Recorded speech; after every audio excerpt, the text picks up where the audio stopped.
জৈব খামারে স্বাগতম। আজ আমরা দেখব কিভাবে আমরা আমাদের প্রাণীদের বর্জ্যকে পরিচ্ছন্ন শক্তিতে রূপান্তরিত করি।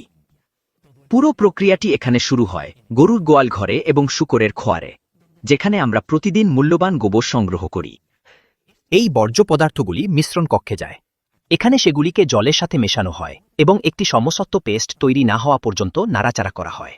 প্রস্তুত মিশ্রণটি এই পাইপ দিয়ে প্রবাহিত হয় এবং সরাসরি বিশাল ভূগর্ভস্থ ডাইজেস্টার ট্যাঙ্কে নেমে যায়, যা এই সিস্টেমের মূল কেন্দ্র। এই সিল করা এবং অক্সিজেনবিহীন ট্যাঙ্কের ভিতরে কিছু অত্যন্ত পরিশ্রমী ব্যাকটেরিয়া সম্পূর্ণ প্রাকৃতিকভাবে জৈব পদার্থকে পচিয়ে দেয়।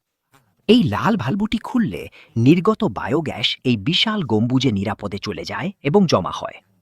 গম্বুজ থেকে গ্যাস পাইপের মাধ্যমে আমাদের রান্নাঘর এবং জেনারেটরে যায়, যা আমাদের সম্পূর্ণ বিনামূল্যে আগুন এবং বিদ্যুৎ দেয়। কিন্তু চক্রটি এখানেই শেষ হয় না। অবশিষ্ট প্রক্রিয়াজাত জৈব পদার্থ কালো কাদার আকারে এই গর্তে চলে আসে।